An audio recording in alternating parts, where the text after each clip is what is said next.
Hi, my name is Angelico Martin from Block 1 taking up BSIT Multimedia Arts and Animation, and for my video today, i-explore ko ang aking sarili gamit ang theory ni Carl Rogers na self-concept and ideal self at Albert Bandura na self-efficacy theory.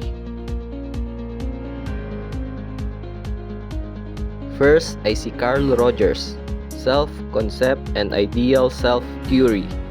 Mahalaga ang pagkakatugma ng ating self-concept o kung sino tayo ngayon at ideal self kung sino ang gusto nating maging.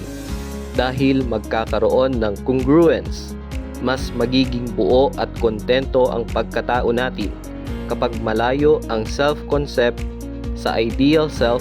Nagkakaroon naman ng incongruence na nagdudulot ng stress, frustration o mababang self-esteem.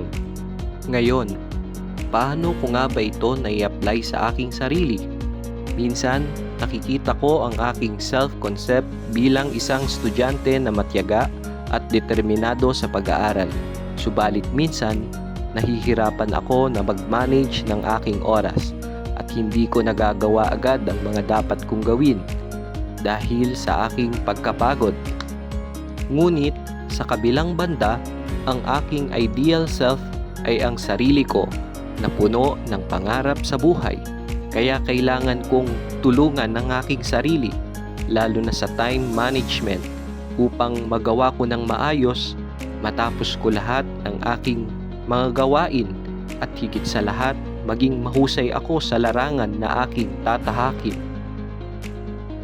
Ang susunod naman ay si Albert Bandura, self-efficacy theory. Tumutukoy ito sa paniniwala ng isang tao sa kanyang kakayahang magtagumpay sa isang gawain o sitwasyon. Para sa akin, minsan may mga bagay na nahihirapan akong gawin sa school, sa mga subjects namin. Pero dahil sa motivated ako at may tiwala ako sa aking sarili, handa ako na pag-aralan at matutunan ito dahil pagdating ng araw, lahat ng ito ay magiging worth it at magagamit ko sa aking magiging trabaho.